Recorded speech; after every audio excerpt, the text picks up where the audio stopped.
ومن أحسن قولا ممن دعا إلى الله وعمل صالحا وقال إنني من المسلمين. আসসালামু আলাইকুম ওয়া রাহমাতুল্লাহি ওয়া বারাকাতুহু। জাকির হোসেন ভাই মাদারীপুর থেকে প্রশ্ন করেছেন।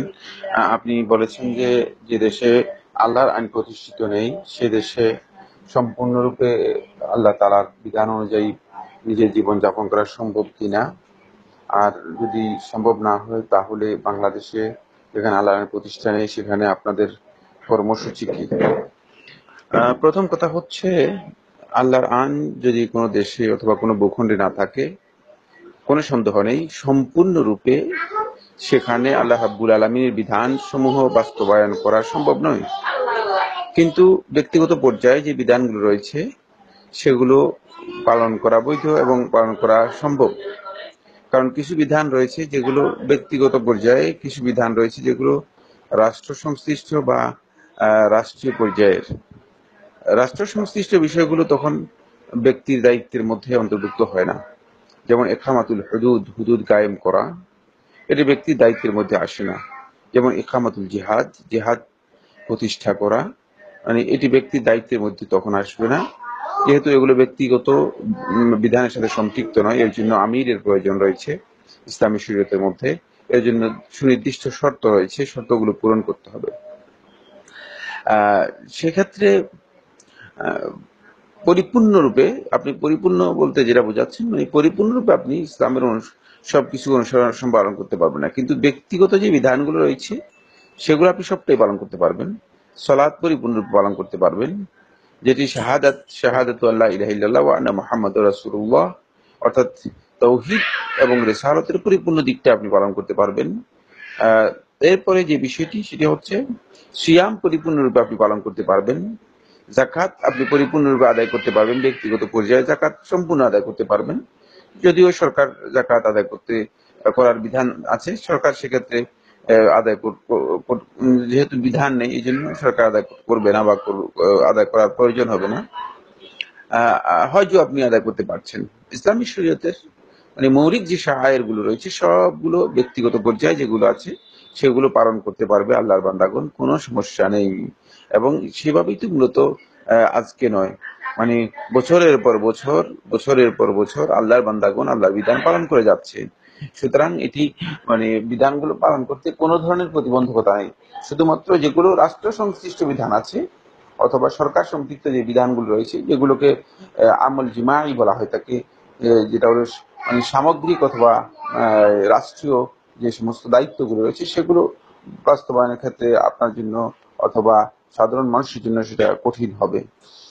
এরপর বলেছেন যে আপনাদের কি প্রোগ্রাম রয়েছে। আমাদের প্রোগ্রাম তো এটাই, সেটি হচ্ছে মুহাম্মদ রাসূলুল্লাহ সাল্লাল্লাহু আলাইহি ওয়াসাল্লাম যে দাওয়াতি কাজ করেছেন সেই দাওয়াতি কাজই পরিপূর্ণরূপে আমরা আঞ্জাম দিয়ে যাচ্ছি। এবং এই দাওয়াতি হচ্ছে শুধু ইকামত আর দ্বীনের জন্য, দ্বীনকে পরিপূর্ণরূপে প্রতিষ্ঠা করার জন্য সেই কাজ চলছে। সেখানে তাওহীদের আহ্বান করা হচ্ছে, শিরক বেদাত থেকে মানুষদেরকে দূরে সরিয়ে রাখার জন্য চেষ্টা করা হচ্ছে, ইসলামের মৌলিক শাআয়ের গুলো মানুষের সামনে তুলে ধরা হচ্ছে, যেই কারণে মানুষ আসলে মুসলিম হতে পারছে না সেই বিষয়গুলো মানুষের সামনে তুলে ধরা হচ্ছে। এখানে সকল প্রকার এই পরিকল্পনা মুহাম্মদ রাসূলুল্লাহ সাল্লাল্লাহু আলাইহি ওয়াসাল্লাম দিয়েছেন, সকল পরিকল্পনাই মূলত মানে আমরা যেভাবে বাস্তবায়ন করার প্রয়োজন সেভাবে বাস্তবায়ন করে যাচ্ছি এবং সেগুলো মানে প্রত্যেকটি ধীরে ধীরে ধীরে ধীরে আমরা অগ্রসর হতে হচ্ছি এবং কাজ চলছে। সুতরাং এক্ষেত্রে সামান্যতম কোনো ত্রুটি বিচ্যুতি আছে বলে আমি মনে করি না। যে যেখানে যা করা দরকার, যেখানে যে পদ্ধতি অনুসরণ করা দরকার সেখানে ওলামায়ে দ্বীন, সত্যিকার যারা সুন্নাহর অনুসারী, সত্যিকার যারা কোরআন হাদিসের অনুসারী, তারা সেই দায়িত্বটুকু পালন করে যাচ্ছেন এবং দ্বীনের দাওয়াতি কাজ করে যাচ্ছেন, এর কোনো সন্দেহ নেই। দাওয়াতি কাজ সম্পর্কে যদি আমরা সত্যিকার জ্ঞান রাখি তাহলে আমাদের কাছে স্পষ্ট হবে মূলত দাওয়াতি হচ্ছে দ্বীনের প্রকৃত মগজ, দাওয়াতি হচ্ছে দ্বীনের প্রকৃত কাজ, যে কাজের মাধ্যমে সকল মানে বিষয় প্রতিষ্ঠিত হবে। নবী সাল্লাল্লাহু আলাইহি ওয়াসাল্লাম জিহাদের ময়দানেও প্রথম কাজ নবী সাল্লাল্লাহু আলাইহি ওয়াসাল্লামের ছিল সেটি হচ্ছে দাওয়াতের কাজ। বলে আল্লাহ নবী সাল্লাল্লাহু আলাইহি ওয়াসাল্লাম আলী ইবনে আবি তালিব রাদিয়াল্লাহু তাআলা আনহুকে বলেছেন, লা ইন ইয়াহদিয়াল্লাহু বিকা রাজুলান ওয়াহিদান খায়রুল লাকা মিন হুমুরিন নাআম, যে একজন ব্যক্তিকে তোমার মাধ্যমে আল্লাহ তাআলা হিদায়াত দান করাটা, এটা তোমার জন্য কত বিশাল, যে খায়রুল লাকা মিন হুমুরিন নাম, লাল উটের চেয়েও তোমার জন্য উত্তম, তোমার জন্য ভালো। আর তখনকার সময় সবচেয়ে মূল্যবান সম্পদ ছিল লাল উট কারোর কাছে থাকা। তাই এটি একটি বড় ধরনের একটি পুরস্কার আল্লাহ রাসূল সাল্লাল্লাহু আলাইহি ওয়াসাল্লাম এই কাজের জন্য ঘোষণা করেছেন। সুতরাং আমাদেরকে স্টেপ বাই স্টেপ সে কাজে অগ্রসর হতে হবে। যেখানে দাওয়াত নেই সেখানে বাকি কাজের কোনো সুযোগ নেই। এবং এই দাওয়াতের প্রত্যেকটি কাজের ইনতিলাকা হচ্ছে, মানে গোয়িং পয়েন্ট হচ্ছে যেটি, সেটি হলো আত-তাওহীদ। আত-তাওহীদ, তাওহীদ থেকে শুরু হতে হবে, তাওহীদের দাওয়াতের মাধ্যমে শুরু হতে হবে। তাওহীদ যদি আপনার না থাকে তাহলে আপনি কোনোভাবেই, মানে যতই চেষ্টা করেন, যতই চেষ্টা চালিয়ে যান, আপনি ইসলাম মূলত মানুষকে বুঝাতে পারবেন না এবং মানুষ সত্যিকার ইসলামের উপর প্রতিষ্ঠিত হতে পারবে না। তাই এই বিষয়গুলো আমাদেরকে উপলব্ধি করতে হবে। উপলব্ধি যদি আমরা করতে পারি তাহলে আমরা বুঝবো যে আসলে মানে সত্যিকার অর্থে কিভাবে দাওয়াতের কাজ মানে আঞ্জাম দিতে হবে, সেই বিষয়গুলো আমাদের কাছে স্পষ্ট হবে।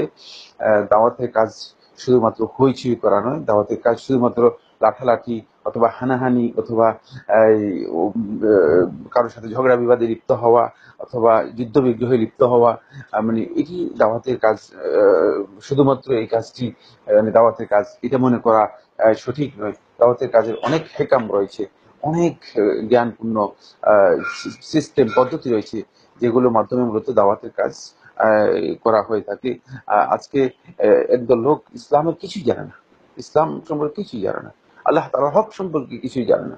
সুতরাং তাদেরকে আপনি আল্লাহ তাআলার হক সম্পর্কে, ইসলাম সম্পর্কে জ্ঞান না দিয়ে তাদের মাধ্যমে আপনি কি কাজ আঞ্জাম দেবেন সেটা আমার জানা নেই। এই জন্য প্রত্যেকটি কাজের স্টেপ আছে, যেগুলো আহলে তাহকিক, মুহাক্কিক উলামায়ে কেরাম যেগুলো বুঝেন, সেগুলো সেই পদ্ধতিতে মূলত আমাদেরকে এগিয়ে যেতে হবে।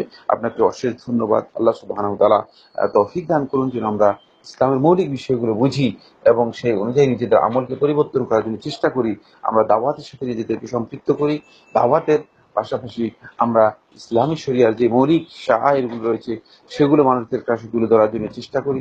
তখন মানুষের মধ্যে বিশাল পরিবর্তন আসবে, যে পরিবর্তনের মাধ্যমে মূলত সমাজ পরিবর্তন হবে, যে পরিবর্তনের মাধ্যমে মূলত রাষ্ট্র পরিবর্তন হবে, যে পরিবর্তনের মাধ্যমে সকল পরিবর্তন মানে আমরা দেখতে পাবো। এবং এর জন্য এত তাড়াহুড়ো করার বিষয় নয়। এই নবী সাল্লাল্লাহু আলাইহি ওয়াসাল্লাম নবুয়তের মাধ্যমেও তাড়াহুড়া করেননি, নবুয়ত প্রাপ্তির পরেও নবী সাল্লাল্লাহু আলাইহি ওয়াসাল্লাম তাড়াহুড়া করেননি। সুতরাং তাড়াহুড়া না করেই দাওয়াতের কাজগুলো যেভাবে করা দরকার সেভাবে করতে হবে। এবং সারা পৃথিবীর মানুষগুলো মূলত ইসলামের উপর খেলাফত চলে যাওয়ার পর থেকে, সে 1925 সাল থেকে এই পর্যন্ত যারা ইসলামের কাজ করছেন তারা সবাই মূলত এভাবেই ইসলামের কাজ করে গেছেন। এখন আপনি কথা বলার অবকাশ নেই যে না, তারা কেউ ইসলামের কোনো কাজ করে যায়নি। না, তারা ইসলামের কাজ করে গেছেন, দ্বীনের কাজ করে গেছেন। সুতরাং ইসলাম এবং দ্বীনের কাজ আমরাও করে যাব সকলেই। এই যে আমাদের প্রচেষ্টা অব্যাহত থাকবে, কিন্তু সেক্ষেত্রে আমাদেরকে অবশ্যই এর তারিখ, এর পদ্ধতিকে কোনটি, কোন তরিকা নবী সাল্লাল্লাহু আলাইহি ওয়াসাল্লাম দেখিয়েছেন, কোন মানহাজ নবী সাল্লাল্লাহু আলাইহি ওয়াসাল্লাম দেখিয়েছেন, সেটা আমাদেরকে জানতে হবে। আল্লাহ তাআলা তৌফিক দান করুন। আসসালামু আলাইকুম।